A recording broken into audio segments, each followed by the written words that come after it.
before that, so. Couple seniors. Amanda's like, they're off by 2 weeks ago. They heard Matt say Tuesday. And so a couple people showed up. Wait, because it shows up in the PO. Yeah. We gave the flag. Oh, that, I knew that. Tuesday for Gotcha. I don't know what next year's Tuesday falls, but they're one of them.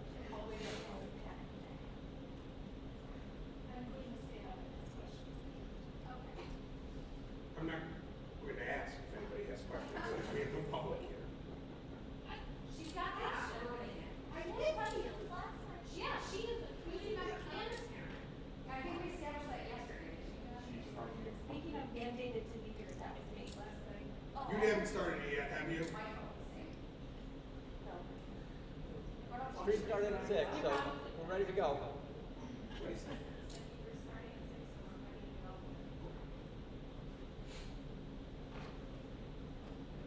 Nancy, is there anybody out there? Nobody is coming, I'm sorry. It's the coolest crew.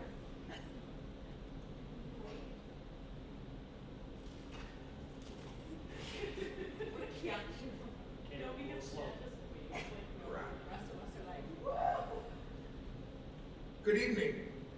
I am Matthew Van Orman, the proud superintendent at the Red Creek Central School District. And I'd like to welcome everyone to our 2025-26 budget hearing. Thank you for those that are watching online or live streaming later. My first slides will take us through the budget vote and election details. The 25-26 budget vote will take place on Tuesday, May 20th, 2025, located in the high school foyer lobby area from the hours of 12 p.m. noon till 8 p.m. evening. In order to vote, you must meet the following qualifications. You must be a citizen of the United States, you must be at least 18 years of age, and you must have been a district resident for a period of at least 30 days prior to the vote.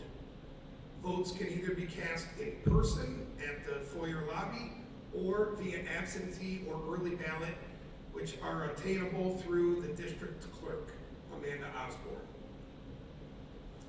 In preparation for our budget for the 25-26 year, our goals were to maintain existing programming, opportunities, and experiences while balancing fiscal responsibility with the needs of the district and the community. I'm pleased this year to report that no changes existed to no cuts to our programming or student activities. We've been able to add some dual credit college classes at the high school level. We will be adding driver's education at the high school level. And we've been able to expand our district special education programs, which will include more in-house programming instead of sending students to off-site programs. At this time, I will turn the presentation over to Danielle DiBiase, school business official, to run through the proposed budget details.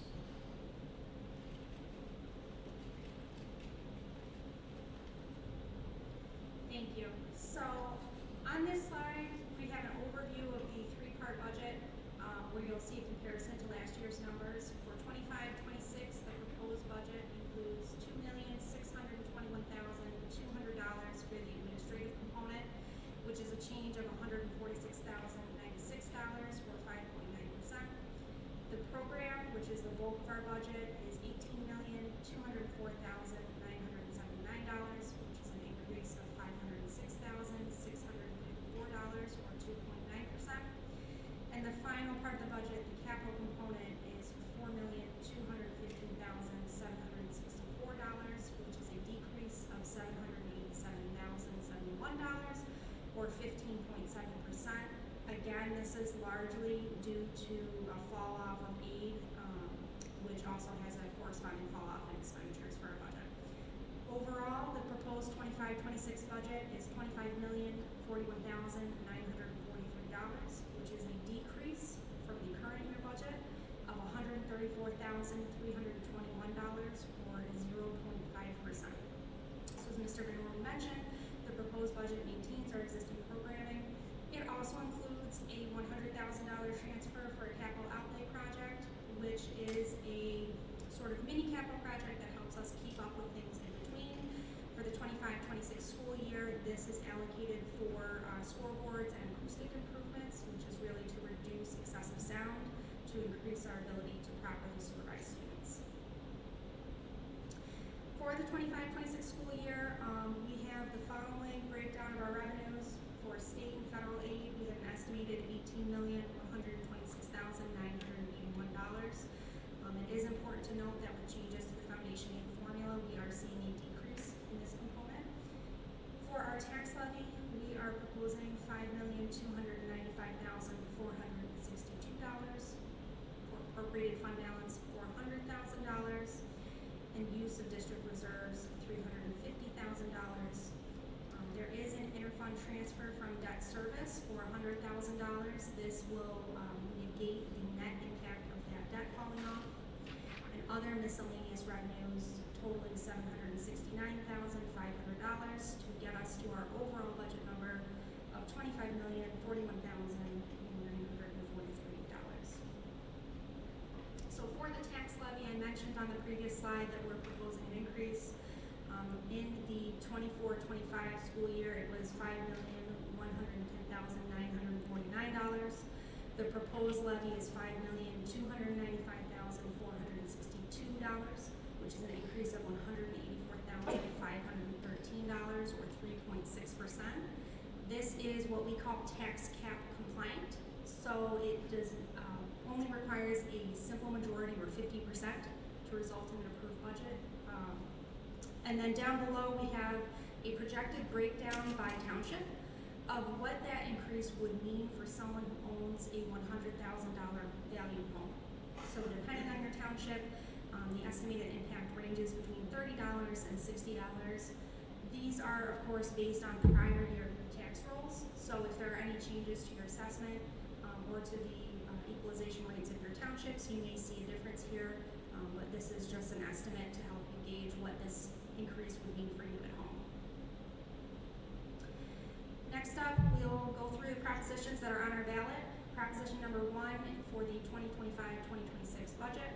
Shall the budget for the Red Creek Central School District for the fiscal year commencing July 1, 2025 and ending June 30, 2026, as presented by the Board of Education in the amount of $25,041,943, be approved and adopted, the required funds be appropriated, and the necessary real property taxes required be raised by a tax on the taxable property in the district to be levied and collected as required by law. Proposition number 2, for the purchase of vehicles to be used in student transportation. Shall the Board of Education of the Red Creek Central School District be hereby authorized to expend $395,000 from the district's existing 2020 Capital Bus Purchase Reserve Fund, established by the voters of the district on June 9, 2020, and to use such funds towards the purchase of 2 66-passenger school buses for use in student transportation at an aggregate maximum cost of $395,000 inclusive of trade-in value. And I did want to note that these are not electric buses. Last item on the ballot will be the Board of Education member election. For the election of 2 board members, 2 seats for 3-year terms, each beginning on July 1, 2025, to fill vacancies created by the expiration of the terms of Nancy Hunter Dingman and Stephanie Kaiser. The candidates will be on this order in the ballot: Stephen Heisel, John D. Freer, Nancy Hunter Dingman, Stephanie Kaiser, and Amber Neilhorn. Thank you.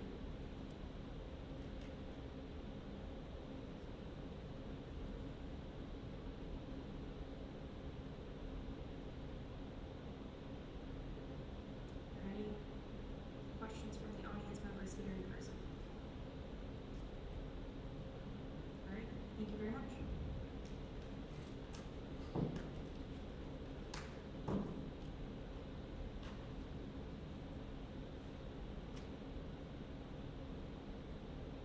We're good? Done.